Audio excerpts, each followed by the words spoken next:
Most of my work when I became a filmmaker, without even thinking about it, has been pretty diverse by gender, by race, by religion, by culture. I've shot around the world, and it's not something that like I even consciously thought about. It just felt natural to me. So all the while I'm making, the ESPN 30 for 30, and I'm making this commercial, and I'm doing Stand Up to Cancer and CNN Heroes and Home and Away, I'm also trying to make what became Audible. It didn't have that name at the time. People either didn't get it, they didn't think there would be an audience for it. They didn't understand, like, well, how do you make a movie where there's not any or much spoken word, sign language, and subtitles? And I'm like, well, there's a lot of foreign films. It's a language. I take it around, and Netflix got it. They understood it. They connected with it, and they financed it. So it was what you see. It's a Netflix original. On Sunset Boulevard, they had a huge billboard. They really supported the film, like up to like Ted Sarandos, the CEO. They loved the film and they believed in it and supported it from when they financed it all the way through. And it got shortlisted, and then it got nominated for an Academy Award, and the rest is history. All right, welcome to the Dreamrun podcast, you guys. This is episode 11, but who's counting? Very happy to announce our guest today, Matt Ogens, and he is an Academy Award nominee for documentary filmmaking, also a commercial director, creative director, and just a good friend of mine. So welcome to the show, Matt. Thanks for having me. This is great. Thanks for coming on. Yeah, and we it's Oscar night here on the podcast. I mean, we are dressed up, done up here. Matt's got the 3-piece, and we're just excited to get this going. This is my dad's tie from the 70s, by the way. That's pretty iconic, Fat I must tie. say. So you just had that suit made, actually, on a trip to Vietnam. I went to Vietnam and Laos in December by myself for like 16 days, and it was my first trip traveling sober. Cool. And so I went to Vietnam, and I was in this one town called Hoi An, which is known for their master tailors. And a lot of people go there and get like custom suits, and they're really inexpensive and amazing craftsmanship. So I had a few suits made, and this is my like old school brown one. Amazing. Yeah, it's really cool to pull off that brown suit. I don't know if I'm pulling it off. I think you are. It looks good with the light blue and stuff. It's really open, like you said. You want to talk personal? Absolutely. And I feel like your career, the way that it's panned out with like the different films you've been making, and which we'll obviously get into, has really stemmed from sort of this desire for you to have, your voice be heard, and kind of the underserved or maybe underprivileged. Yeah, be heard. I was born in DC, and my friends were really diverse. Just DC's a melting pot, and most of my work when I became a filmmaker, without even thinking about it, has been pretty diverse. By gender, by race, by religion, by culture. I've shot around the world, and it's not something that like I even consciously thought about. It just felt natural to me. I think that I became a filmmaker because I'm curious about people. And even as a kid, well before I was a filmmaker, I loved to wander and explore and just was curious about things. And eventually that led to me figuring out this is what I wanted to do. And, like I have a vision visually, but really I try to be a bit invisible and be a liaison for other people to tell their stories. I might be interpreting it and creating a visual language for it and giving it a style and a tone, and I'm certainly directing it and shaping it, but I like to almost be an anthropologist and create a safe space for people to tell their stories and elevate them, and I'm just like I said, like a liaison. And most of my stories, they're not observational where I guess metaphorically the camera's out here and I'm looking in. I try to make it really immersive and make it almost feel like it's from their point of view. Okay, interesting. Yeah, definitely looking forward to getting into some of those techniques that you sort of use. Yeah, when creating that, and I relate to that a little bit. I think that's part of the show in a way. It's nice to just hear stories, and I relate to that a lot. I'm one of those guys that you're at a party with like 100 people, and I'm kind of tucked in the corner, just getting weird and deep with someone, and yeah, I love that. So yeah, I wanted to kind of back up a little bit. You said you were born in DC, and this is something that we haven't really discussed just in our friendship. Yeah, at what point did you kind of realize, the filmmaking was going to be your trajectory, and how did that kind of unfold? Or Yeah, it was late for me. I'm not the kid that ran around with the camera, an 8 millimeter camera like Spielberg. I was always creative as a kid growing up in DC and Maryland. I drew a lot, I drew a lot and I was pretty good at it for my age, but I didn't know that, you know, I guess being an artist could be a career. It's not how I grew up. You had a profession, you're a lawyer, you're a doctor, you get a job with benefits. And it's not even that my parents said this is what you're going to do. It didn't cross my mind. There wasn't an artist community just where I grew up. I grew up in a part of Maryland at the time that was like half suburbia, half rural. Um, Went to college in New Orleans, went to business school there, got a finance degree, worked in the World Trade Center that's right. before 9/11, and I worked there for 6 weeks, and then I quit. And I said, this is not what I want to do. I don't want to put on a suit and create wealth for other people. Not that there's anything wrong with that profession. It's just not. I realized it took that to realize that's not what I want to do.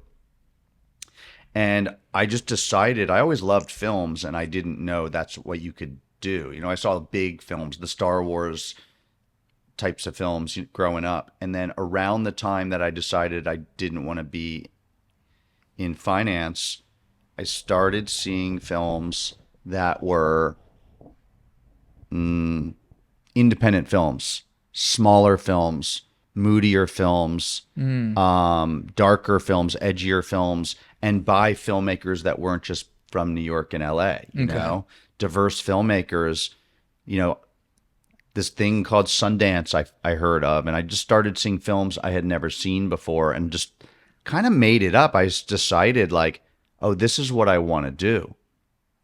And I went back to New Orleans, where I'd been going to college. And one night I was seeing some music at a famous, still there, iconic music venue called Tipitina's. And me and my friend walk out and we got held up at gunpoint, which is not that uncommon down there, at least at the time. Can you, sorry to cut you off. Yeah. Can you just give us like, so you went to the business school, you're at the World Trade Center. At what point, how old are you when you're back in New Orleans and you're getting held at gunpoint? Like, so I it was, sounds like I graduated college and then went back to New Orleans. So I'm 22. And you're already working in finance? No. So Okay. like 21, I'm working in finance for 6 weeks. Something like about 2021, I'm working in finance. I decided after 6 weeks, that's not what I want to do. I want to be a filmmaker. Gotcha. Went back to New Orleans. So I'm 22 years old and got held up at gunpoint with a friend of mine. And at the time, maybe it still is, New Orleans was pretty rough, pretty dangerous. And I understood why, but I wanted to explore that more. I was curious. And so I did a short documentary about violent crime in America through the microcosm of New Orleans. And so I went into pretty rough housing projects there, and I interviewed and talked to moms who had all lost sons to violent crimes. And I went to an infamous prison called Angola in Louisiana. If you ever saw Dead Man Walking or Monsters Ball, that was filmed at Angola. Okay. And I went to that prison and I interviewed, lifers, armed robbers, murderers, to get different perspectives, right? From these moms who had lost people and these, criminals, but they're still human. And how did they get to where they got? And leading with curiosity and going in like, I want to learn, not I know the answer. So, okay. So you're in New York, very New brief, Orleans. excuse me. Yeah. But yeah, I brief was stint, in New York briefly. Yeah. and realized this isn't it. You're back in New Orleans.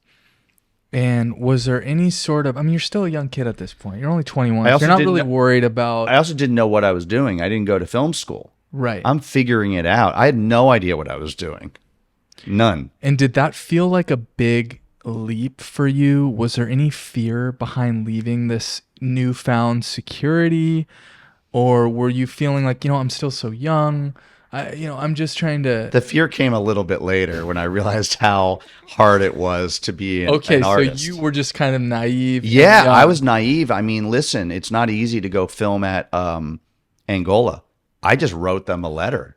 That was my next question. Yeah, You're in a prison. My naivety helped me. I'm less like, oh, I'm just going to do this. And you right? came up with an idea for this film. Based on getting held up, that was the inspiration Okay. of I want to explore more and not just when I got held up, I didn't call the cops on the guy that held me up. I mean, what am I going to say?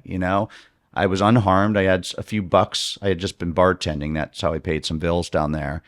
And I got held up. I'm like, this guy, it's not what's wrong with you. It's what happened to you. What's going on with you? And so I wanted to be curious, or I was curious. I wanted to explore people. And so I just kind of like, not even consciously, like I was naive, and in a way that's how I got access to things. And I was naive that I didn't even know how to make a film. I mean, you know how I learned filmmaking? By making a film, but also I put myself through film school in two ways. One, I read every book on filmmaking I could find, and there was not a television and film section at the bookstore yet. It was like there's a book over here and a book over here, and I read whatever was available. And then I went and I rented movies and I watched them, and I'd watch literally like 2-3 movies a night, like every classic, every independent film, and sort of watched them and studied them, and then made a film that wasn't great. And I don't even know where to tell you to watch it. I have a VHS tape of it at home. And where were you? I mean, where did the film end up? What did the story? It played at a couple film festivals, and like that was it. It's not like it's that story that had gotten to a major film festival and I'm off and running. No, understandable. It really became my film school making that film. Right. I guess, excuse me, I'll rephrase that's all very good answers. What did you find out from talking to these prisoners? What That did they the come from film? What was the message of that the they film? come from somewhere, and it's not just, you look at someone that's in prison and it's easy to say they're a criminal and define them, who they are, their identity by that. It's easy to look at me and say Matt is a filmmaker, but I'm not just defined by that. That's the last thing I'm defined by. There's a lot of different things. So let's say I'm talking to a murderer that's in there for life. He comes from somewhere. Something happened to him.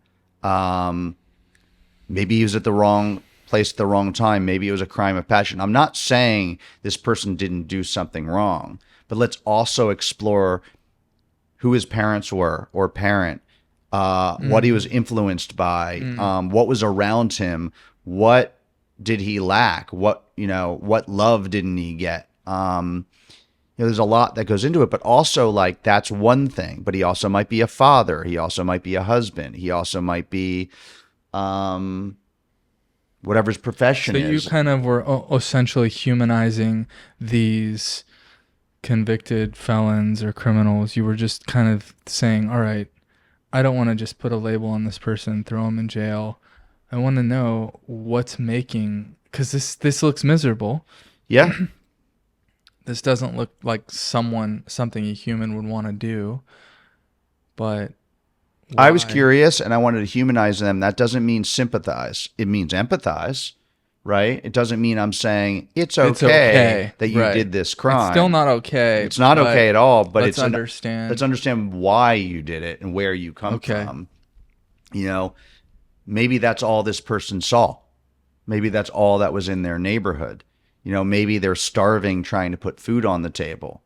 Maybe they have Gotcha. 3 kids and can't get a job and like, they're just trying to put milk on the table, whatever it is. But I'm also, as a filmmaker, I'm trying to go in objectively and not take a side. It's just like being curious and letting them tell their story and not making a judgment that they're right, wrong. My personal feelings when the tapes are not rolling anymore and you want to ask me that might be different. But when I'm filmmaking, I'm trying not to make a judgment. It can be hard. I'm still a human being. Mm-hmm. I'm not a New York Times journalist where it's like you have to be objective, but Mm-hmm. we're humans. I don't know. You can't turn your emotions off. So yeah, leading by curiosity Yeah. for me, and I still do that. Yeah, I have this question written down, and it sort of feels like somewhat of a good time just to throw it in, and basically it just, what would your advice be right now? The world is changing. The world is changing right now. I just read an article today. 25% of Google's code was written by AI. It's that's wild, man. That Yeah. is wild. Like just a few years ago, kids were going to study computer science to get a great job Yeah. with good benefits and a good starting salary. And to see a headline like that today, this is happening. So, with that being said, what would your advice be to young artists that, it's, and we can't, that's one question at a time, Chase. What would your advice be to a young artist right now in these times and using what you went through? I'm just giving my personal advice. Someone else might say, learn AI and become an expert at that. That's not where I stand. AI is moving so fast. It's moving faster than us. And I don't know what it's going to do. It's certainly taking some jobs. And I've touched upon it if I'm just doing a little bit of research, right? It's like, instead of going to Google to search for something, this is searching a lot of things for me. I'm not, for me, having it do any creative work. It feels, I'm being just honest, my subjective opinion, it feels like cheating. It feels like taking steroids. And my advice is like, I don't look at the market or read the news when it comes to that. I want to make stuff that's my gut draws me to, that I want to make. And like, so I, in some ways, am not paying attention to it, which is maybe good, maybe bad. And it's just, I want to make a film about this subject matter or this person.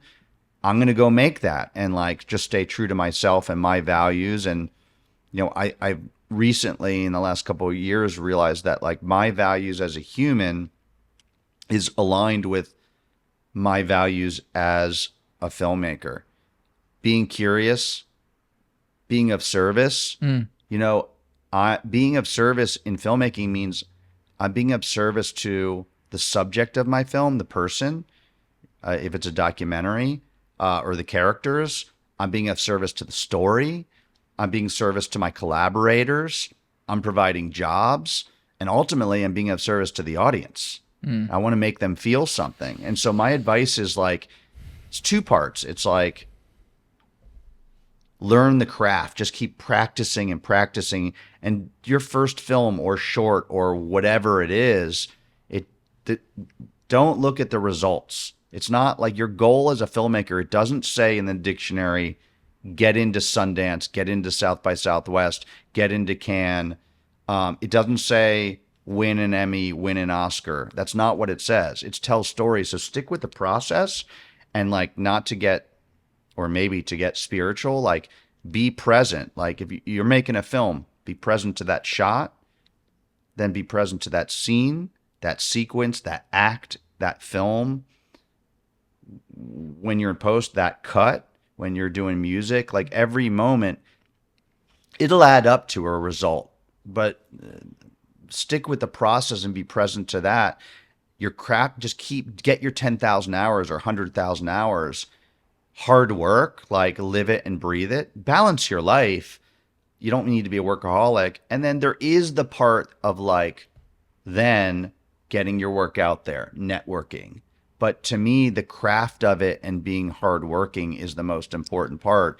And then the other part is, like any business, you're selling yourself, right? Or you're selling your films, is the marketing of it. I don't mean the marketing of the film, like marketing yourself, networking, getting to know people, because those people that you're meeting are the people that are going to help finance your film, the people you're going to work with, or the people you're going to learn from.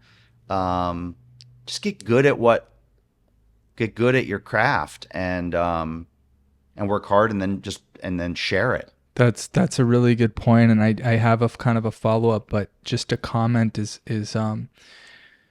I've noticed just in life in general, you get in modes where you like just go in a tunnel and you need to do this thing and you got to get it done and you kind of X everyone out. And this happened to me, when I tore my hamstring like 5-6 years ago. I just kind of like thought it was going to all happen sitting at my desk. And then I was like, wait a second. This was like, the point I'm trying to get towards is it's so much about like putting yourself out there to meet those people while simultaneously doing something awesome. Yeah, and they can feed each other. Like, I certainly, there's moments when I'm in a film where I go like Colonel Kurtz and I like forget to like shower and eat and go to the bathroom for a day, and I'm like locked in, which isn't always healthy. But also getting out of the house, literally and metaphorically, whether it's walking around the block or going to the coffee shop and meeting a friend or taking a walk in nature or traveling, which I like to do, that goes into your creativity. It doesn't mean I'm telling a story about someone going to a coffee shop or walking around the block or surfing or traveling to Vietnam. But I'm seeing the world. I'm getting out of my head. I'm learning about other people.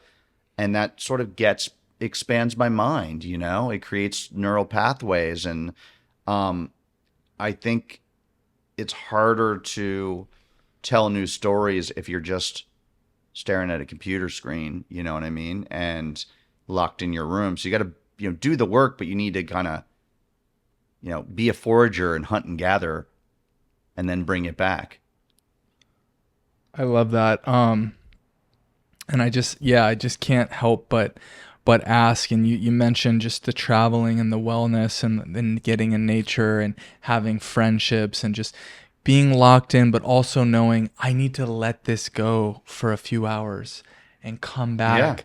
Right. And it's crazy because sometimes that's when the best ideas. Fresh eyes. Oh my gosh. It could be from a dream or just like, I need some rest, or just exercising, getting outside, like getting in your body and out of your head. You know what I mean? And it's like, because it's often like, I don't know, sometimes, especially in the past, I get really rigid and attached to an outcome, whether it's in life or a relationship, or let's use a scene, for example. Like, I'm picturing this scene. It needs to work this way. This needs to happen. And if it doesn't, I could kind of like go from either disappointed to like falling apart, like all is lost. And it's like, if I'm attached to the outcome, that means I'm not open to maybe there's a different way, a better way. And often it sounds maybe cliche, but like maybe there's a happy accident and it's even better. So for example, I want to shoot this scene and I'm expecting it to be, we're on the beach, I'm making this up, and sunny day, right?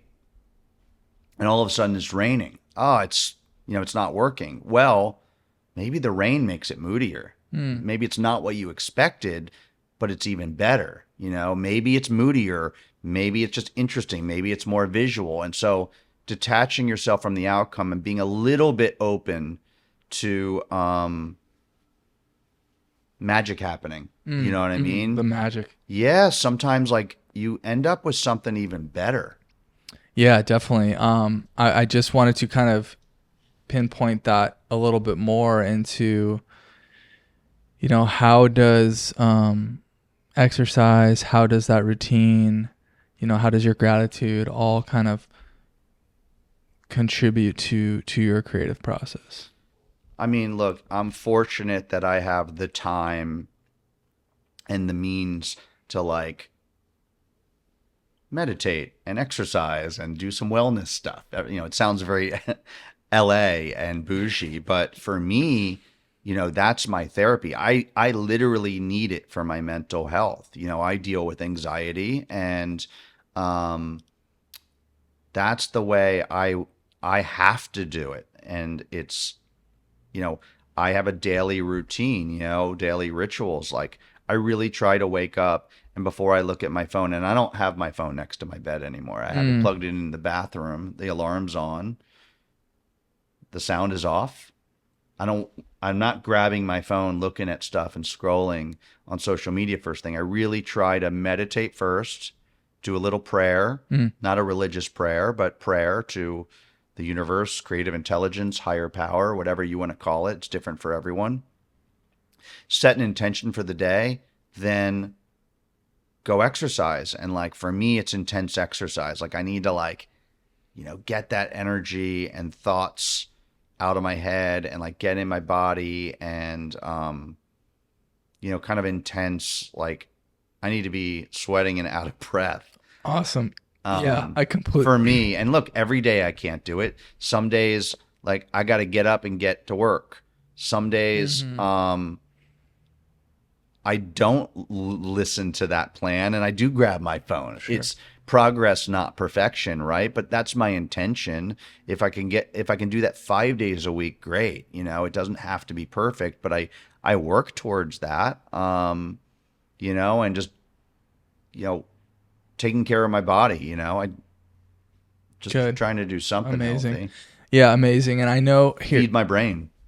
I know, and I did kind of brush over the AI thing, and that was more so just, current state of the world, your history with the fear and the starting something. I think I have some fear towards AI. I avoided it. Did you? Yeah. Yeah, till recently. When I say recently, yeah. I didn't even download ChatGPT till maybe I'm not joking, like a month ago. Right. But I'm trying to put boundaries on it for myself. And so right now, I've only used it, and not a lot, more for research, looking something up, like you would on Google. It's just pulling from different places. Yeah, I haven't studied it, if you're going to do something creative with AI, then for me, I think you need to disclose that. Sure.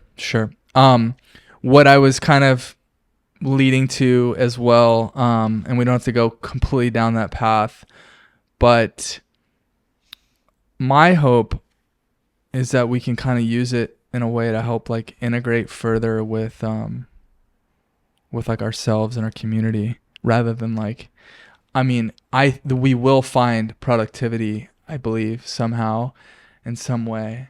And is there a way to kind of like leverage that to like do more of those, embodiment, exercising, Sure. meditating, etc. There's AI for good, and there's AI with humanity, and there's AI with empathy, but there's not necessarily boundaries on it, right? It's not like it cuts you off and only lets you do that, although some people are working on that.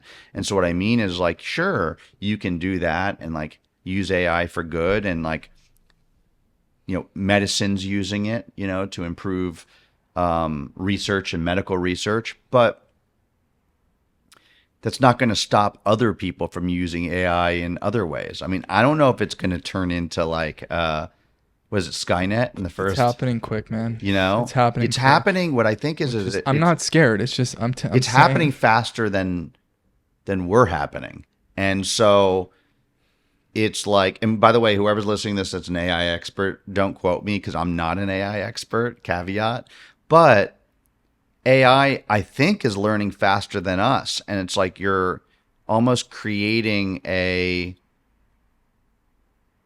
person, an AI thing that has a brain that at a certain point is like a tipping point. And it's going to think on its own and be smarter than us and be more efficient than us. Right. We're in this city, apparently on paper, the industry is down 50%. Film? Some TV? numbers, film and TV. Oh, I feel it.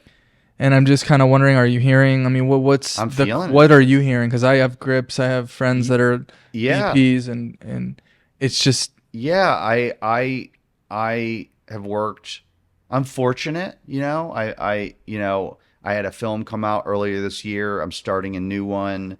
I'm shooting a commercial in a couple weeks. I did a commercial a couple weeks ago, but it's definitely been down for me and almost everyone I know. Maybe if you're in the top 1%, but film, TV, documentary, and commercials are down. There are less projects, still just as many filmmakers, but there's less projects for them. And there is less money for a lot of them, less budgets. The stuff that is being greenlit, not everywhere, but a lot of it is not the most creative stuff.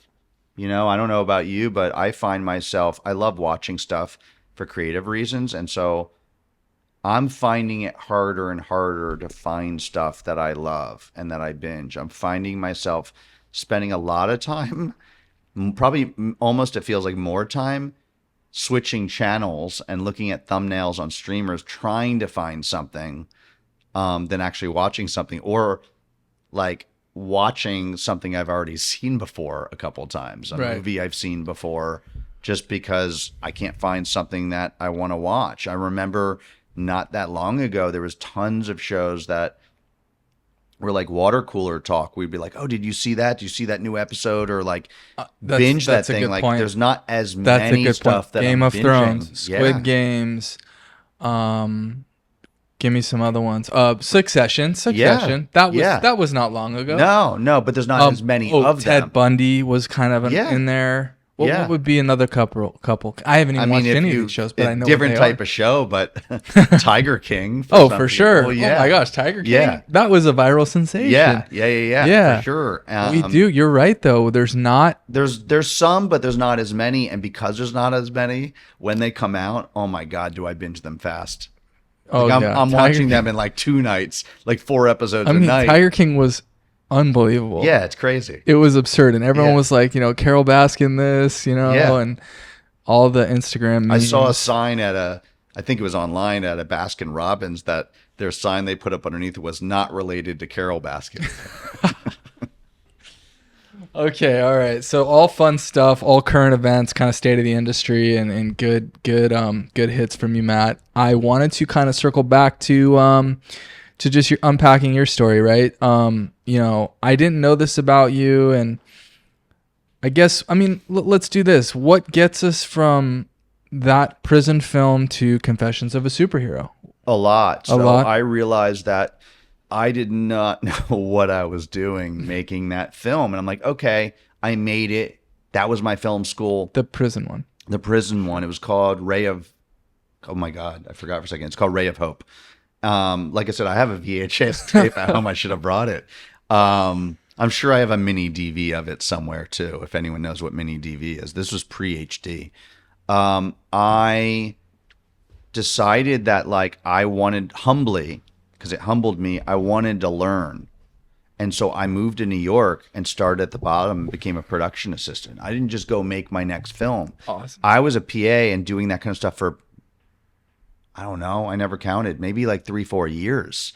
I would PA, I would AD, which is called assistant director, which is not the assistant to a director. It has to do with logistics, like scheduling, coordinating, just soaking it in. And I worked on everything. So I worked on independent films. I worked on big budget films. I worked on music videos. I worked on commercials. I lived in New York, and it was a little bit of feast or famine. It was bohemian. I lived in a studio apartment, and it's not cheap even then to live in New York. So I would just, try to find work. And there was definitely times where my meals came from craft service and the meals on set. And there was times where I was eating cereal for a week or peanut butter and jelly sandwiches. But I was young and I was in my 20s and it was fun. And, Right. New York, that sounds awesome. Yeah. But it did get scary because what happened to me is or a lot of people is, yeah, I want to be an artist and I'm an artist, but none of my friends were until I made friends from the people I worked with. And so they have jobs with benefits and they're getting promotions. And like, this is around the internet boom. Some of them are doing really well. I had a friend that was on the cover of Forbes magazine at 26 years old. And they're, in relationships, some of them getting married, you know what I mean? And I definitely felt behind, my thing. We all have our thing. Like there's big trauma, big T trauma, and little T trauma. And like my little T trauma was like, I was this quiet, I felt misunderstood kid that spent a lot of time with myself in the woods, just like climbing trees and running around when I was really young. And yeah, I didn't feel seen or heard. I felt like I was on the outside. And so that, you don't always lose that just because you grow up. Mm-hmm. And so seeing friends, at least on the outside, right? On the outside, succeeding, I would compare myself to them, I would feel behind. But, and my parents sometimes would be like, are you sure you don't want to like get a job? And for some reason, I didn't listen to anyone. It was scary, but I just didn't listen. And it's not because I knew I'd make it. I didn't. There were times I thought, there's no way, what the hell am I doing? Right. But I just kept doing it. I just kept doing it.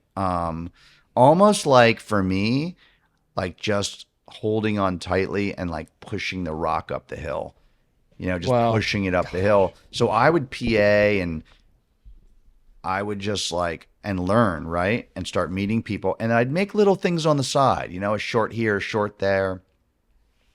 And then one day, somehow, someone introduced me to someone else, this producer named Jamie Patrikoff, who was starting a new documentary series for ESPN, a sports documentary series. And it was the first like original sports documentary series that, like an ESPN original that they ever did. Wow. And he Those hired, were legendary. Yeah. All that stuff. It was a show called The Life. People still talk about it. Did a couple seasons. And I was the first director he hired. Wow. And so I did that for a couple seasons, and I would do, I would direct episodes.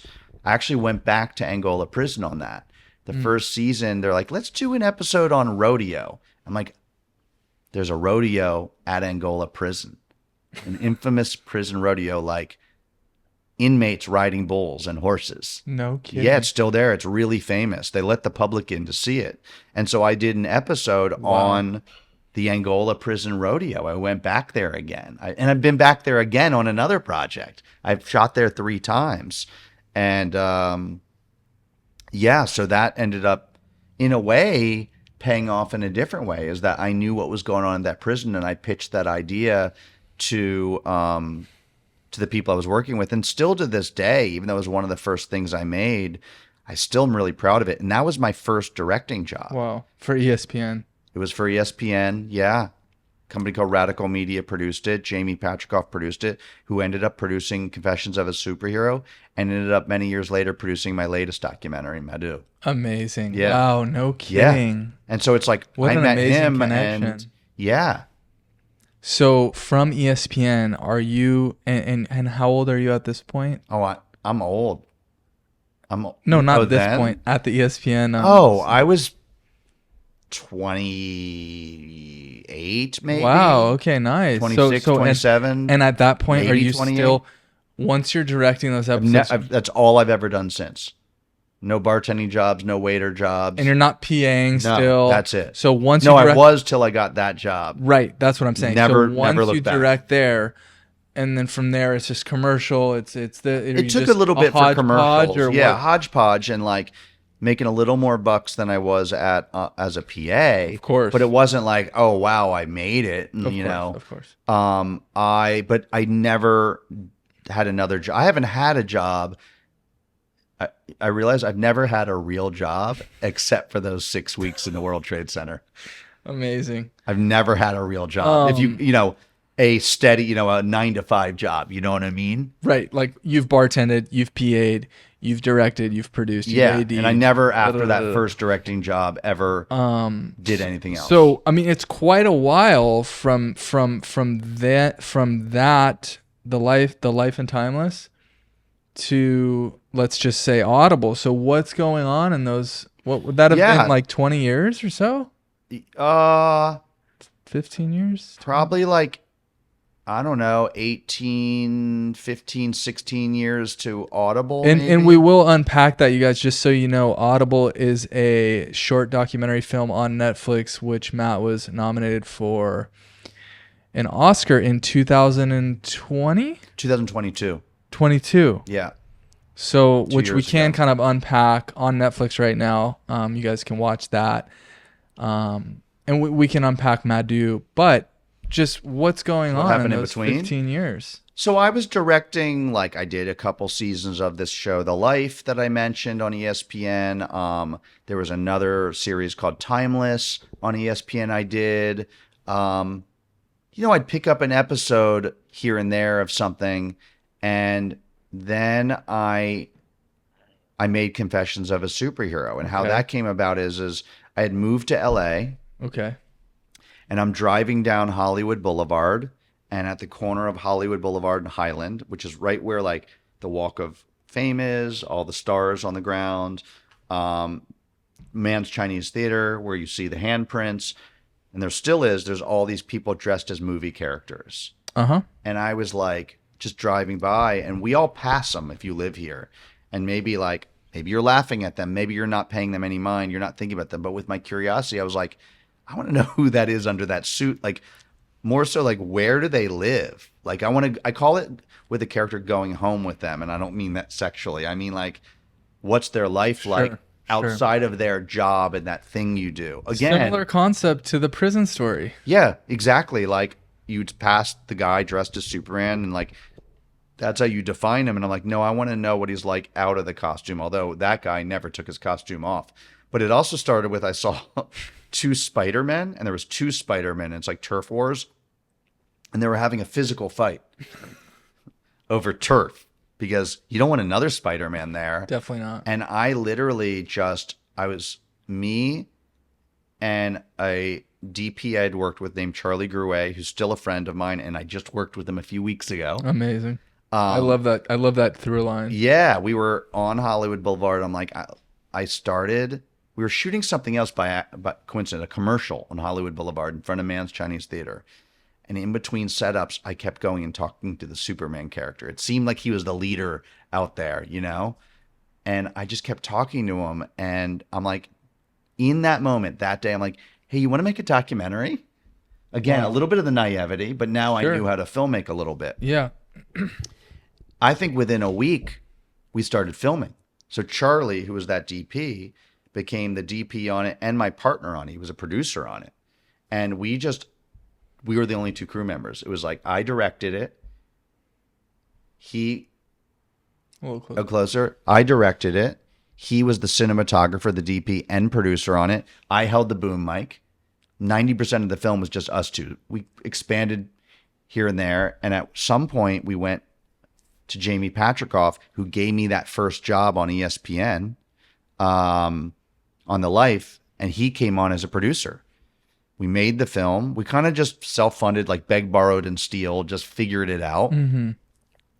And it premiered at South by Southwest Film Festival and did really well. Wow. We brought the characters down there, and they walked around town in their outfits.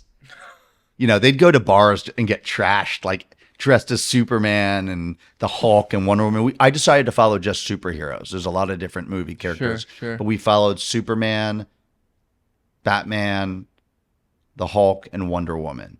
And we followed them for like 2 years on and off. Wow. It took like 2.5 years with the shooting and post. Docs are just so I'm trying to condense them more now, but intense. Like, yeah. Because as you know, I did just a couple buddies of mine are commercial producers and directors. And like when I was in college, I'd jump on set and like PA or kind of like be their PA. So I was just kind of hanging with my buddy. And, I was running around, I was working, but, my buddy was directing. So, what have you. And I did direct a short you've seen, a couple different things. Yeah. But man, you documentary filmmakers are just a different. I mean, the commercial 1, 2, 3, boom, goodbye, right? Yeah. Done. Everyone gets their money.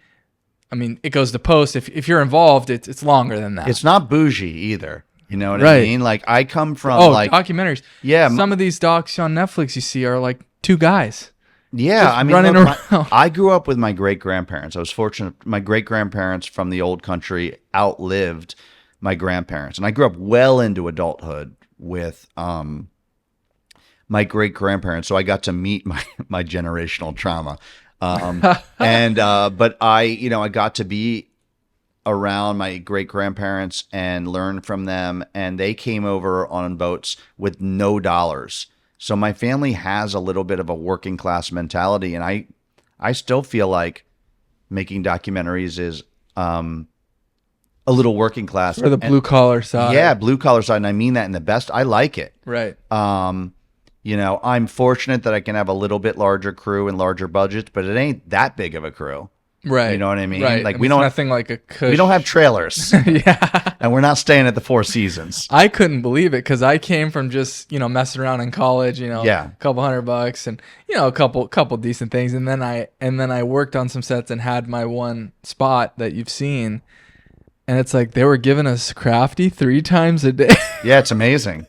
Free food. Are you kidding? And me? like, wait, they're paying me to travel and I'm in a hotel they're paying for and per diem. No, look, my budgets have they've gone up and I get a little bit more, paid a little bit more. I get a little bit bigger crew, but it's not giant. I mean, right now I'm making a documentary where I've gone back to my roots. It's like me, a DP, a producer, a sound person, and an assistant camera. And I love it. But maybe that's where the magic happens. I love it. I love what I'm Maybe it working on does. right now. Yeah. And we got to get there. We got to get there. So that's what's going on. South by Southwest. Oh, that sounds like. Sold it there. Sold the project to a distributor. Did you know? Yeah, yeah. Amazing. Yeah. And do you want to walk us? Was that your first? Yeah, yeah. Because it's my first interesting feature story. documentary. And that happens. The buyers are there. They're all there. It also there's press, there's reviews. Sure. And this is before a few years ago, like when docs and doc series like really blew up. But it was at South by Southwest. The festival embraced it. I still remember the programmers that programmed it. I still know. Cool. They're not there anymore. They're in other places. One of them's at Apple and one of them's at Tribeca Film Festival. Awesome. And we sold out theaters. I remember me and Charlie and Jamie are inside the Alamo Draft House, and this is when Jamie's the producer. Jamie Patrikoff's the producer. Charlie Grouet is the DP and producer, and we're inside the theater getting ready for our first screening, and it's at the Alamo Draft House, there's Alamo Draft House everywhere. This was where it's from. This was the first one. It was like a bar. You could have food, drink, and watch a movie. Wow. And that's the first one is in Austin, right? And we walk outside and there's a line around the block. And we're like, holy shit. No kidding. And a distributor picked it up and yeah, it played around, and it has a little bit of a cult following. So, meaning it played around. Did that hit theaters at the time? Yeah, but How there's did no that- streaming, but Right. it would, VOD and like, Okay. yeah. Like, Oh, you know who bought it? I'm a little. You know who bought it? Yeah. I don't know why. Basically, Netflix bought it. So before Netflix, When they were delivering the CDs. when they were delivering the DVDs, but they had an arm, like their originals arm was called Red Envelope. Red Envelope. Cool. They called it that because of the red envelope you would get. So Absolutely. So there was Netflix that they weren't a distributor. That's just you'd rent DVDs from them. course. They'd ship them to you. Yeah. And the originals arm called Red Envelope is who bought our film from Okay. South by Southwest. Gotcha. And so yes, it also was distributed through DVDs. So it became available on their website. Right. And also owned by them. In a sense, Okay. now it's called a Netflix original, like Audible was a Netflix original. In a way, it was a Red Envelope. In a way, it was a Netflix original before they called them Netflix originals. Amazing. Yeah. Cool. And yeah, just as far as the business side of that film, just We made our money back. Great. Yeah. That's true filmmaking Yeah. style, you know? Yeah, I didn't buy a house or a car with it. No, We made yeah. our money back, but Cool. it's like, hey, I made a film, right? And for anyone, it's like The win, yes. the go win ahead. is you made a Go film. ahead. Like, Yeah. wow, you made a film. It's so hard. It's an impossible career. Making a film is impossible. It's really hard. And I'm not trying to compare it to like much more important jobs like being a teacher or being a doctor. I'm not trying to compare it to that. But it's really it's an impossible thing. I'd probably for any artist, right? In any painting, writing a book. It's not like there's this people ask me for advice. How do I there's no direct pathway. It's not like you graduate from film school and you apply for a job as a director. It's not like you get promoted. You know what I mean? You just have to go make stuff. It's a big catch 22. Ugh, yeah. You can't get hired if you haven't made stuff. The same thing. And you how were do you just make saying. stuff? It's like make cool stuff with cool people. Yeah. Meet other cool people. Then they see you're making cool stuff. Then they're like, oh, this guy's actually like, because you know what you can make, Yeah. but you have to make it and then show the world. Yeah. It's You gotta just get like, it out there. I love that. So that all goes down. You know, you make this film, you have this amazing experience, South by Southwest. Again, you know, we're starting to chart into territories. You're getting into a smaller percentage of the population who has accomplished these festivals, selling a film. Little by getting little, not an distributor. overnight sensation Not at all. thing. This is a lot of And years. also when you see the overnight sensations, that's when it gets to you. You don't realize that person might have worked 10 years to get there. So, so let's get into this amazing Netflix original, Audible, and let's talk about how that came to life. I mean, Yeah. give us the rundown. So in between Confessions of a Superhero and Audible, I got into directing commercials. I did a 30 for 30 on ESPN about the Harlem Globetrotters. That's right. Okay. I made another feature documentary with Tribeca called Home and Away, and it's about I found the closest high school in America to the Mexican border is in El Paso, about 50 yards from Juarez. And a lot of kids that live in Mexico cross the border every single day legally to go to high school in search of like hopes and dreams, right? That's amazing. So I followed kids on both sides of the border in their senior year of high school through the lens of sports, going back and forth between El Paso and Juarez. That premiered at the Tribeca Film Festival in 2018, I believe. Yeah.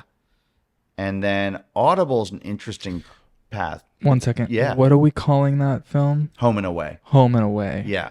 And Tribeca. Home and Away is reference to the sports thing, but also reference to both sides of the border. Incredible. Yeah. Growing up in San Diego, it's such a crazy thing to see just that economy work, you know, Yeah. over the board. Yeah, I mean, I woke up at 5 a.m. with a camera following this kid, Eric, waking up in a pretty dangerous area of Juarez and literally walking and taking the bus to get to the border, going through the border, walking from the U.S. side of the border to school all the way into his first class. And the end of the film, you know, his parents didn't have a visa or a green card to come into the United States. So they couldn't watch him graduate. And he's the first person in his entire family to ever graduate high school. And so the first scene of the film is him waking up and going to school. The last scene is he graduates without his parents there, no family, but he keeps his cap and gown on and walks back across the border. And his family's waiting for him on the other side of the border to see him with his cap and gown on. Okay, so that was Home and Away. And then so really quick before the South by Southwest with the Convention of the Superhero is in what year? Home and Away is in what year? And Audible is in what year? I think, don't quote me, but I think Confessions of a Superhero was 2009. Okay. Around there, Yeah. maybe. Okay. If I'm off by a year or two, Hey, I mean, but listen. I think 2009. We'll and go with that. There's Home and Away that came out in 2000. 18 in between those Okay. 8 Yeah. years.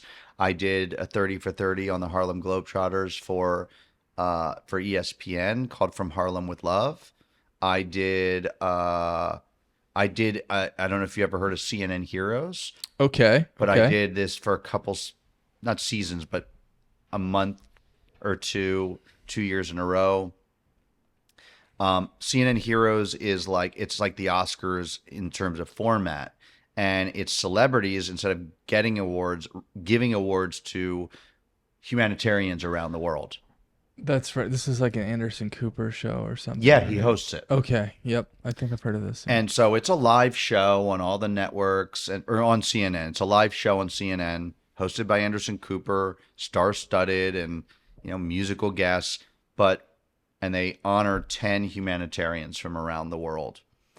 I would go out and shoot the short films of some of the humanitarians and they would play that before they came up on stage. Very Right? So cool. I would go do like I went to Mexico, I went to Iraq, Mm. while we were still at war. I went to Cambodia. I went to places and other cultures to bring back these really powerful, impactful stories of people doing good in the world. I did Stand Up to Cancer, which is a giant cancer research nonprofit. Same kind of thing. They do every other year they do a giant.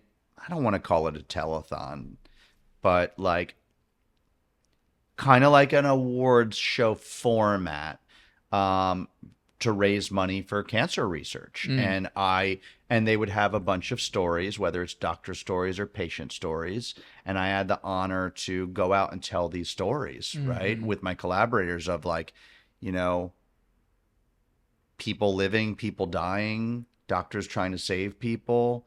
Pretty powerful stuff, Mm. pretty emotional stuff. I still think about this one young woman named Hillary that I filmed in Detroit.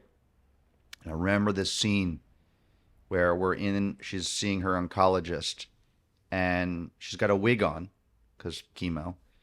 She takes the wig off on camera. And I didn't know she was going to do this.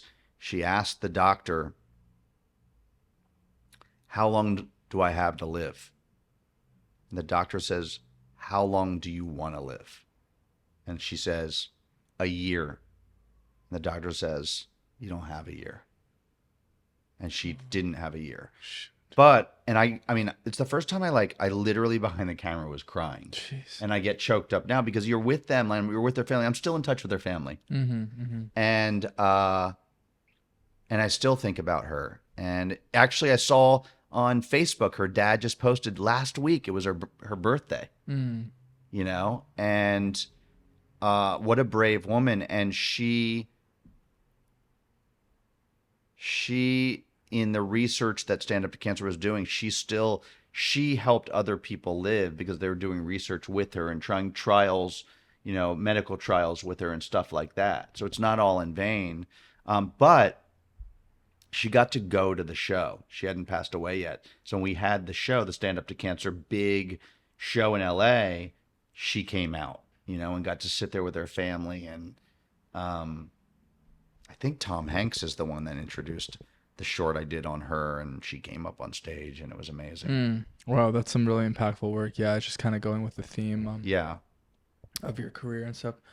But more. And then Home and Away and different commercials and stuff like that. Right. Okay. Staying busy with commercials. So yeah, you kind of go from doing all that, which is all amazing work, from the ESPN stuff to CNN. And then you did get nominated for a few Emmys along the way. Yeah. The From Harlem with Love, the Globetrotters 30 for 30 won a primetime Emmy with the series. Yeah. Amazing. And a lot of the other sort of series That's work. right. And I've seen your Emmy. You have. it's do you- somewhere No, have I seen it? No, I think I've seen some other. in my garage. I'm like You have some awards. I'm in too there. shy to like display them, and so they're literally in my garage. And that's not to That is so knock funny. the awards. I'm really proud of them, but I also Yeah. it keeps me humble. Right, you had some commercial awards. You won. Yeah, Can Lions and Clio's That's and the one, the DNADs can and one, One yeah. Show pencils, and other Emmy nominations for work I've done. And but at the end of the day, it's about the work. And I like to think of an award or a nomination as like showing the hard work that everyone put into it. And also, really, for me, like even with Audible being nominated for an Oscar a couple years ago for an Academy Award, it to me, it's yes, I was the one that was nominated, but it's about the kids in the film. And we can get into what it's about, but it's about a group of deaf kids. So it elevates the deaf community. So for me, that's who that's for, that nomination. You know, I'm not on camera. I'm invisible, right? And so in a way, that's why I don't display them, because it's not, first of all, I didn't make this stuff alone. I have a crew, I have collaborators, I have people I work with. And it takes a village to make something, and it's about someone. They're the ones on screen being vulnerable, trusting me. And so to me, that award represents their lives. Yeah, and that was just it was some really artful pictures and just a really incredible story. Yeah, why don't we just get into it? I mean, how did this whole thing come about? You know, Audible? you found the team. Yeah. So we have to back up. Back up. Give me this. Did Netflix buy it? Did you pitch them? No, Did it's they buy before it that. After? It took me Give 12 the whole took me thing 12 years to get made. to make that film. So now we're going back again. Let's do it. All these things that I made, I found this school years earlier. I had done this commercial campaign for Toyota called Line of Scrimmage, and it followed high school football teams around the country that had different issues, right? Underfunded, or, you know, in an area in Wyoming where it's freezing, or in the smallest town in Alabama with 269 people where the offense also has to play defense. And one of the schools is Maryland School for the Deaf that we touched on. And coincidentally, or maybe not, because I'm starting to not believe in coincidences, this school, Maryland School for the Deaf, I'm from DC, Maryland, is 30 minutes from where I grew up. And my best friend, still my best friend, David Cohn, since I was 8 years old, is deaf. Right? So I had one foot in the deaf community through him. My best friend I was texting with him today, just a few hours ago, is deaf. So in a way, after I left doing that commercial, part of a campaign there, it was like one commercial out of a campaign of many schools. That one really resonated with me, where I wanted to explore that school and the deaf community even more. And maybe partly because creatively, that's what resonated with me, right? Partly, of course, it had to do with my friend being deaf. It just so happens, I didn't even know it. My aunt is a ASL, is a sign language interpreter. I had no idea she was also an interpreter at that school. Wow. Okay. And so I went to the school, I don't know, within a year, maybe even months after I did the commercial. I'm like, would you be open to doing a documentary? And they said, yeah. No one's really approached us. There hasn't been a lot of documentaries in the deaf community or about the deaf community. It took 12 more years to get it made. People either didn't get it, they didn't think there would be an audience for it. They didn't understand, like, well, how do you make a movie where there's not any or much spoken word, sign language, and subtitles? And I'm like, well, there's a lot of foreign films. It's a language. But I always knew I wanted to follow, and I follow the kids and I follow their football team. But it's really a coming of age story. And I knew that structure I would follow over the course of a year, a season. But I always wanted to follow a senior, because they're going to be graduating from high school and then going out more into the world where they're more exposed and vulnerable. They have that safety of going to a school with all deaf people. But now when they go out there into whether it's college or career or relationships, they're a little bit more exposed and vulnerable, and it's a little more scary. But think about what I'm saying. If I'm trying to make it for 12 years, that means I have to recast every single year that person's graduated. every single year. And I probably went every other year. I'd reapproach the school. I'd figure out who's going there. What are the stories? And I had different stops and starts and almosts and maybes and different partners along the way. But you know what? I'm glad it took 12 years, because the story I ended up telling with the person who was a senior when I ended up doing it, was an amazing story. I wouldn't have had that story the year before, or the year before, 12 years earlier. So all the while I'm making, the ESPN 30 for 30, and I'm making this commercial, and I'm doing Stand Up to Cancer and CNN Heroes and Home and Away, I'm also trying to make what became Audible. It didn't have that name at the time. And I couldn't let that one go. I knew I had it in my gut, even with all the no's. I'm like, I believe in this. I see something. And maybe because my friend is deaf and I know he has a story, because you know what it's really about? I'm a kid who didn't feel accepted and didn't feel like I belonged. That's what the film's about.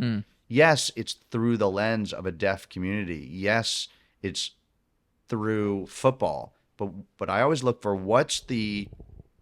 in anything I do, what's the universal human theme that resonates with anyone beyond what the thing is about. And for that, it's about acceptance and belonging, right? And so it's a coming of age story following a group of deaf teenagers navigating life, navigating relationships, navigating love, navigating loss. And so when I met Amari, who's the lead character in it, whose father somewhat abandoned him when he was 2 or 3. He wasn't born deaf. Amari got meningitis when he was about 2 or 3. My friend David lost his hearing through meningitis when he was about 2 or 3. Same exact thing. Amari's father in the film Audible kind of abandons the family. I think he was scared, right? And didn't accept, right? And there was that storyline. He had an unlikely friendship with a gay male cheerleader that was a cheerleader for the football team. Yeah, I did see that. And I don't want to give a spoiler alert, even though the film's been out, but there's something tragic that happened that has to do with acceptance and belonging to their friend Teddy, that connected Amari and Jalen, now goes by Jazzy, as transgender, that connected them. And you see in the film, it's revealed what connected them. It's a tragedy, but a tragedy that made them stronger and appreciate life and persevere. And, the other thing I learned is that at least the kids that I worked with, they don't consider what they have to be a disability. Being deaf is a culture. It's a community. American Sign Language is a real language, right? And so there are people that are disabled and deaf, but they don't consider themselves disabled. At least I can't speak for anyone else, but how the kids in my film identified themselves. That's amazing. And they're out there on the football field, and they're out there on the football field kicking ass. These kids in the season, they hadn't lost a game in 16 seasons to another deaf team. No, to a deaf team or a hearing team. They played. Are you both. sure? Because they saw that's what it said. Right, because they lost to a film. Because they lost to a deaf team in that game. Right. Okay. Right. So they lost to Texas School for the Deaf, who they had beaten the year before. You might be right. So they hadn't. Let me rephrase that. They hadn't lost to a deaf team in 16 years.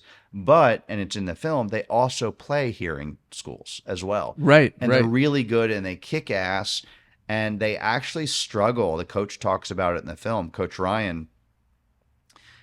They struggle to even be able to play and like set up a schedule and play hearing teams, because the hearing teams don't want to lose to a deaf team. So they make excuses not to play them. Wow. Because these kids kick ass. Oh, yeah. They'll put you on the ground.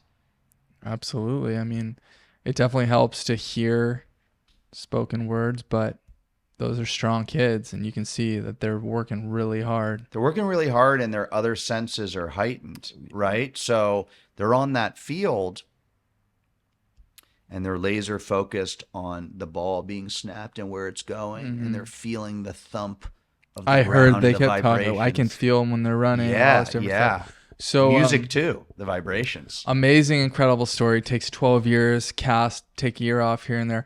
So what eventually happens How did I get it made? to get this green lit? I found Amari, right? I didn't just say I'm there. You know, when you want to make it real for a buyer, right? So I had the access to the school. I knew the narrative arc. The story was going to be following a season, a semester, a year with a group of kids. I knew I wanted to follow seniors. But when I found Amari, the storyline with his father, his friendship with Jalen, Teddy, I won't tell you what happens with Teddy, that connected them and affected the whole school and fits with the themes of acceptance, belonging. Now I had something real to pitch. I had characters, and that's ultimately in a story what you're following. You're connecting with people, right? I'm telling a story, and I like character-driven stories. So you get this whole thing developed and you go, okay, I put a treatment together. I put I've a got presentation something in. here. Yeah. I'm this is no longer like cool deaf school Right. football team. Like this has to happen Right. now. And where do you go with that? So I partner with a production company. I put a pitch together, a presentation, which Cool. consisted of a treatment. Another word for it is deck. Sure. It's like a PDF with images. I'm telling, here's the characters, here's the story, this is what it's going to look like, the visual language. This is, in this case, Mood, how the tone. sound is going to be. Because I always knew beforehand that sound was going to be a character in this film. I knew I wanted to go and show the range of sounds, right? It's a sound designer's dream. I'm like, make sound a character. There's times where it's completely silent. It's a different experience watching this film. You cannot, oh, I'm listening to it. Pull out your phone. Now you got to pay attention. No, you are locked in, and it makes you think, wow, these kids are dealing with this their entire life, right? Like, it's so common for us to kind of be like, oh, I'm going to Take look things for over there granted. and just listen to this, Yeah. but I can, and I'm doing that and this. They have to be completely Look, engaged, just like you have to Yeah. when you watch this film. So Audible, I have this presentation, and I take it around, and Netflix got it. They understood it. They connected with it, and they financed it. So it was what you see. It's a Netflix original, and they really supported the film. They just got it, and I have to give it to Netflix. And I learned this especially when we were releasing the film. They really are into accessibility. They're really into inclusion. I mean, down to how subtitles play. I mean, we customized our subtitles. It's not just, yes, you turn it on and you hit closed caption, but it wasn't just generated automatically. They allowed me to go in and customize. When someone's signing, the sentence structure and grammar structure is different.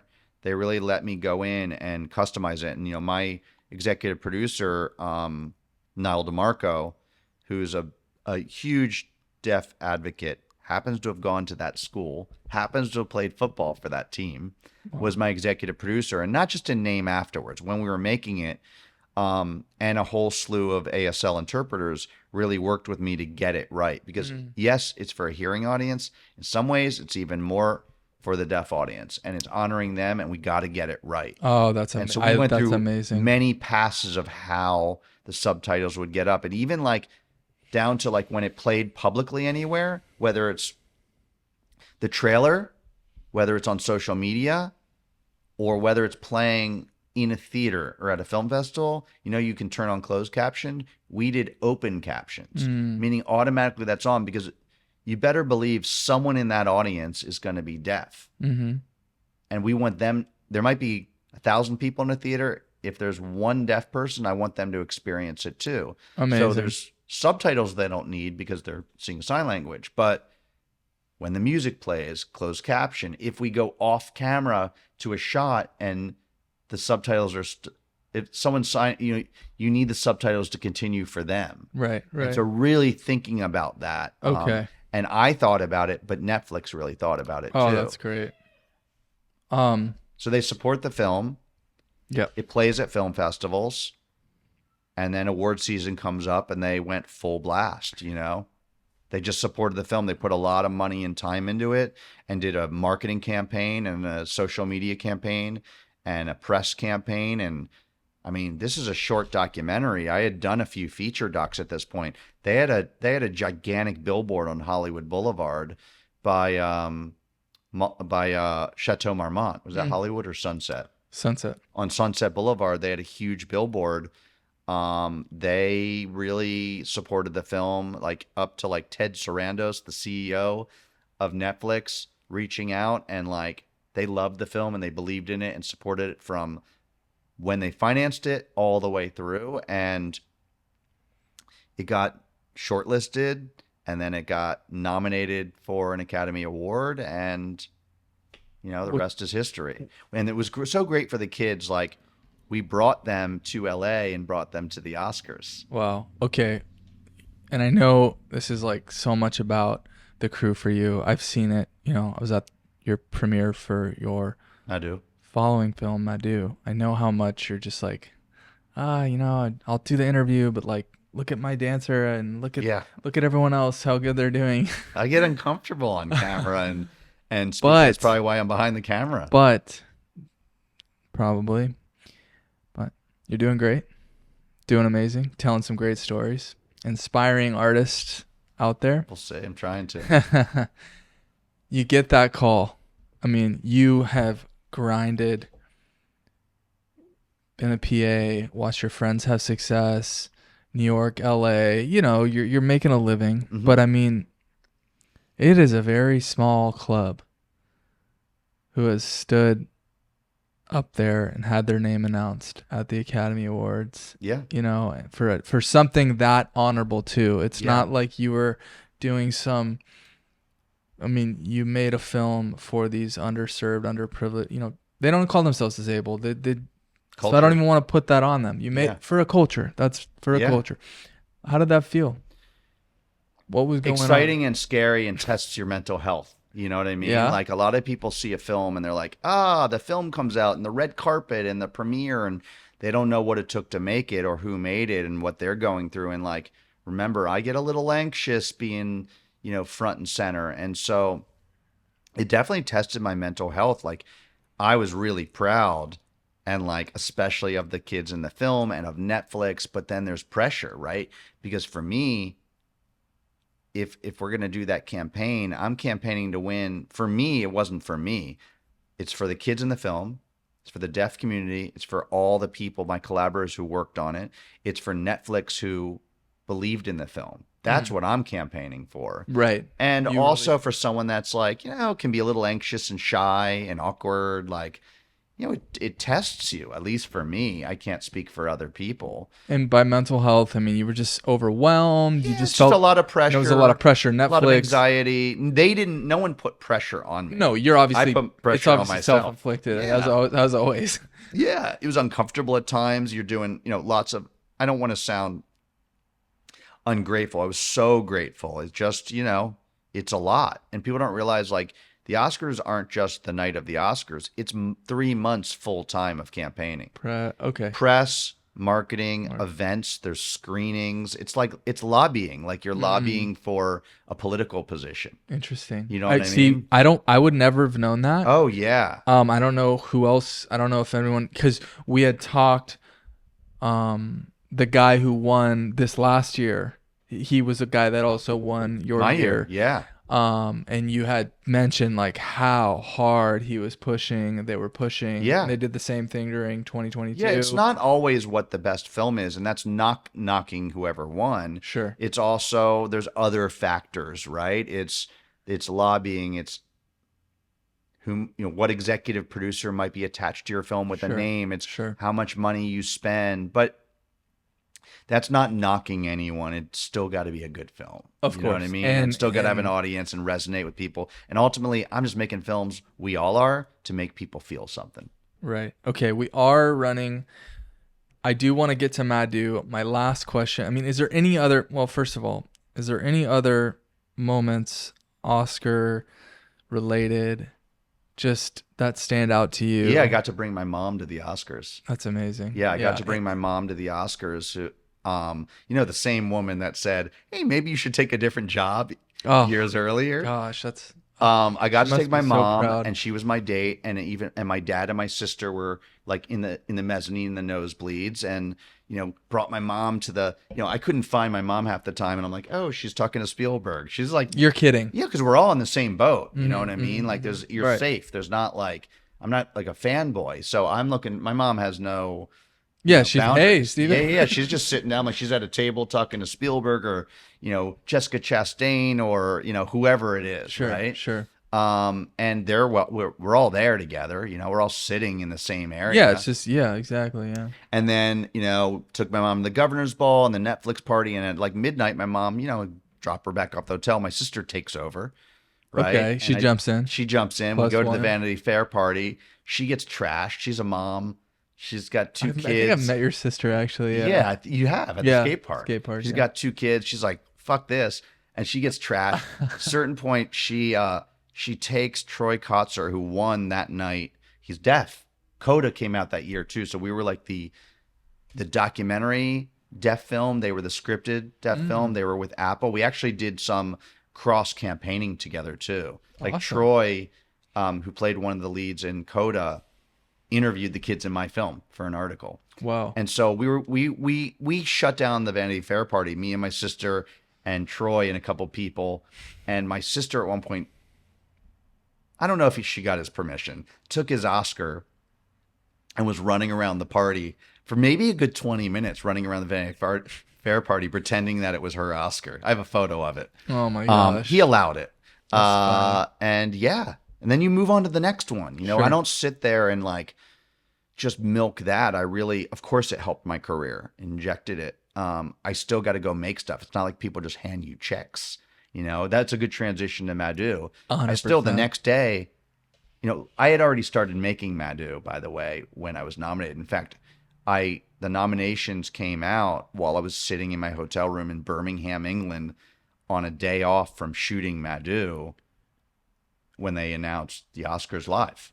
Okay, and at this point, Disney Plus is already on board. Yes. Okay, so how does that happen? So similarly, Jamie Patricoff, who gave me my There first he is directing again. job, who produced Confessions of a Superhero, one night texted me this video. And this video was 44 seconds long of an 11-year-old boy in Africa, barefoot in the rain, I think like on cement or dirt doing pirouettes. At the time, it didn't say a name, didn't say a country, didn't say anything, didn't have audio except the sound of the rain.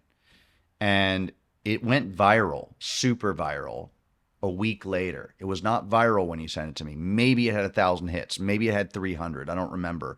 And Jamie just sent me the text. He didn't even say, let's make a movie. He just said, find this kid. He knew me. He knew I would. Mm-hmm. And I really it wasn't the poverty porn of like, look at this kid in a poor background dancing. It was his facial expression. It was like he didn't have a care in the world. There was this courage where you felt like this kid loves what he's doing. And I want to find out who this kid is. So I went down the social media rabbit hole and I found this kid within a few days with a friend of mine that ended up being an executive producer on it. And within a week, I was on a FaceTime with him and his family at his home.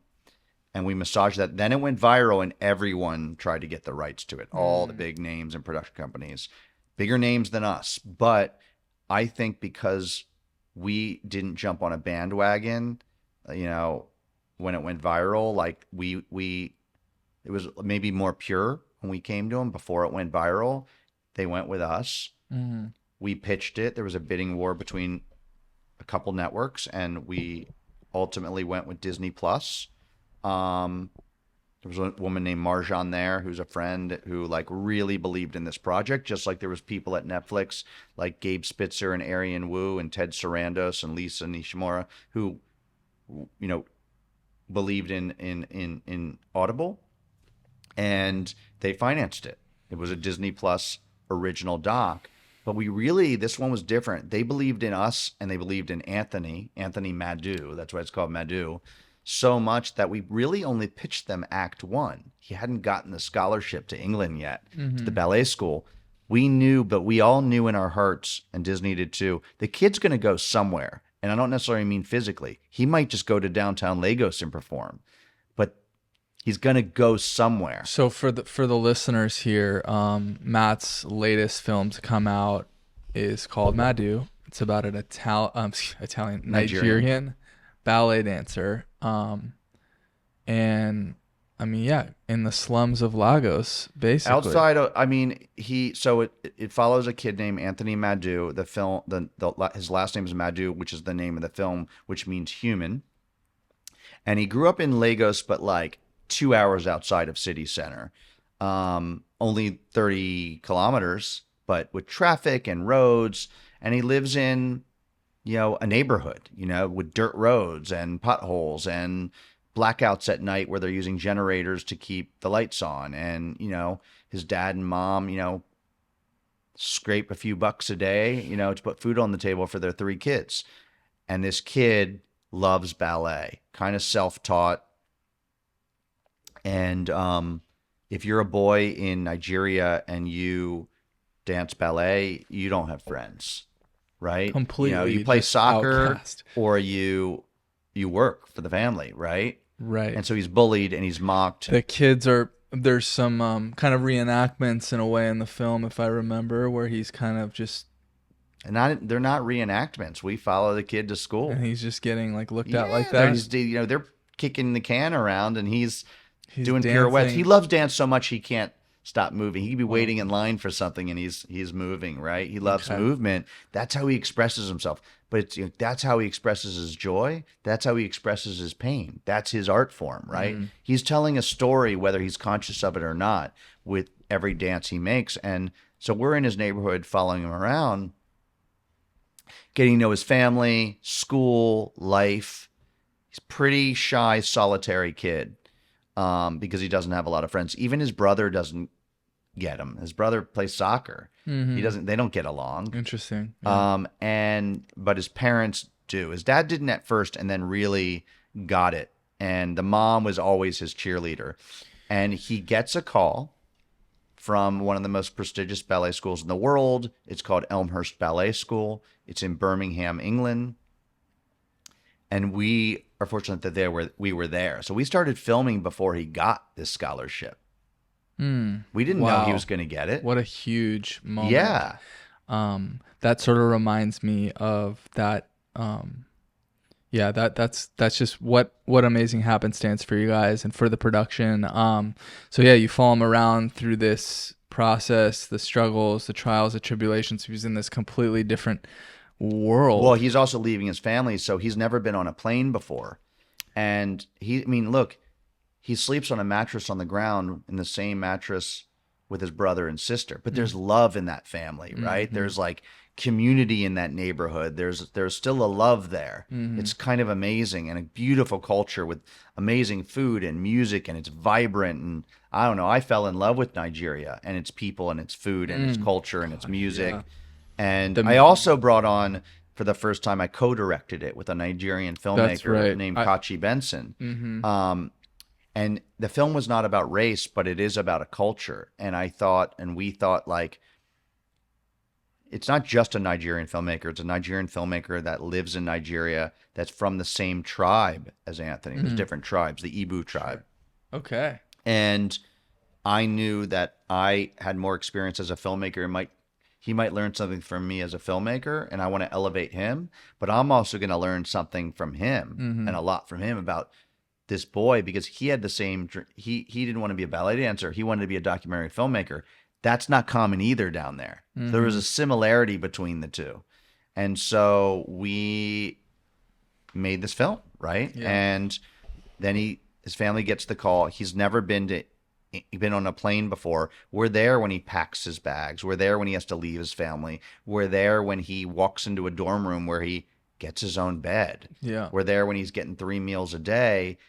And we're there when, like, yes, he finds a new tribe of people that all dance ballet. Oh, wow. But that doesn't mean he belongs yet, because is he good enough? Is he good enough? These other kids have been doing ballet since they were 4, and they were trained in, like, schools, and sure. So they have that foundation. But also, if you're a kid that doesn't have a lot of money in council housing in England, that's not the same as not having a lot of money in Nigeria. And so there's some diversity at the school, but they don't come from where Anthony comes from. The Mm. school's very the school is very supportive, like of all these kids. They're amazing. This school, Elmhurst Ballet School, but you know, he still has to like. Does he belong? So in a way, it's the same as Audible. What's the film really about? Acceptance and belonging. I have a theme with that because Of course. Home and Away is about acceptance and belonging too. You know, maybe I'm trying to be accepted and belong.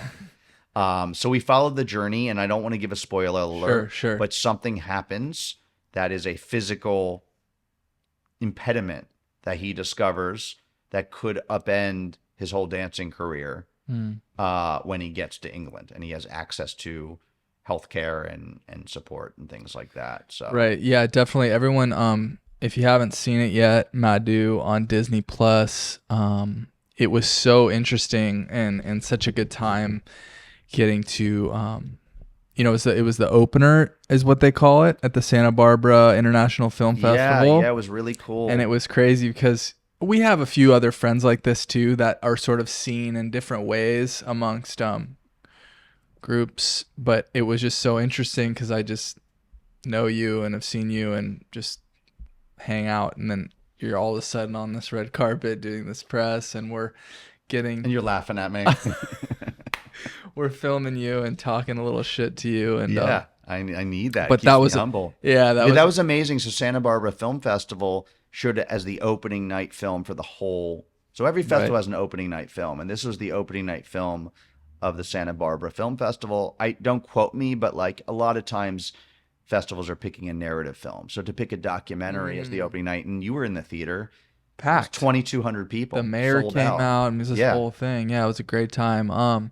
So guys, definitely go check that out. It's an amazing film, and there's some cool like, what was it, like some Burner Boy or like some really awesome Nigerian music We in have there. Burner Boy in it. We have Thames in it. Thames. Yeah, and that's really kind of, I love some of that music that you were playing in that film too. So some of that Nigerian, or what do they call that, Afrobeats? Yeah, cool stuff. Amazing, Matt. It's so good, and I'm so grateful to you to come and share your story. I mean, it was just really thanks for having me. Yeah, just have you kind of give us the insight and the look into like this hero's kind of journey you've been on.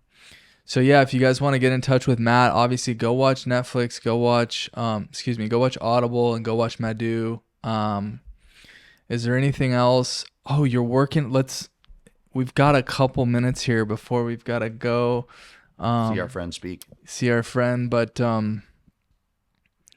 But how to get in touch with you on Instagram? Instagram, and you can post it with it, but it's my name. It's at Matt Ogens, MattOgens. Super easy stuff. Or you stuff. can go to my website and see some of my work, which is myname.com, MattOgens.com, MattOgens.com. MattOgens.com. Perfect. And then just wrapping up a few minutes, can you just give us a look at what I'm doing now? What you're doing? I know you're working on something. Yeah, there's everything I do. I really try to curate the projects I do. Life is so short. I'd rather be known for I'd rather make and collaborate on a quality. Like, let me rephrase that. I'd rather make, for instance, 20 special projects in my lifetime than 40 good projects. I want to make each one really special. And I connect with everything I do. But then there's those ones, like anything in life, whatever your career is, that like you really connect with. It's in your bones. You have to make this. And I felt that about Audible, and I felt that about Madhu, and this new project I'm doing. I really connect with, and I'm still making it, so I can't say too much about it. Sure. But it's about grief, healing, and loss. And the code name, the working title is called Love and War. And yes. It's a love story set against the backdrop of war, but it's really like Audible is set against the backdrop of a school year and a football season. It's really about acceptance of belonging. This one, the backdrop is war, but it's not about war. It's a love story between a female war photographer and a volunteer combat medic. And I don't want to give anything away. Perfect. But it's Perfect. it's That's about plenty. Yeah. what's the theme that we all relate to, no matter what it is: grief, healing, love, loss, life. Amazing. know? I am so excited to see that kind of unravel, and especially in the state of the world right now, these are important stories to be told. Yeah. And trying to celebrate life a little bit too. I mean, like the goal in life for me, I learned in the last few years only, is not to be happy. It's to feel, because you can't choose just you can't just choose one emotion, right? Like you can't just say I'm going to be happy and I don't want to feel anything else. That's why people chase drugs and alcohol, to numb out pain or to feel good, right? One or the other. And like even with a drug, it's going to affect all your emotions. So same thing with like life. I have to feel everything, and I want to feel everything because I also want to feel joy. And trust me, if you feel everything, if you feel grief, you got to go through grief to feel joy, to feel happiness. Got to feel it all. Oh, beautiful. You guys definitely look out for Love and War. These docs, he's going to take his sweet time and wrap it up for us, but Yeah. keep an eye out for that. Just finding stories to make you feel something. Oh, amazing. Yeah. And keeping us human, you guys. The world is going crazy. Keeping us human, telling these stories, connecting. I really, really appreciate you, Matt. Thank you so Thanks, bro. much. Thanks for being my friend. Anytime, man. Yeah. Thanks for tolerating me. All right, guys. Thanks so much. Thank you so much. See ya. Peace. Check out my dad's tie from the 70s. Bingo.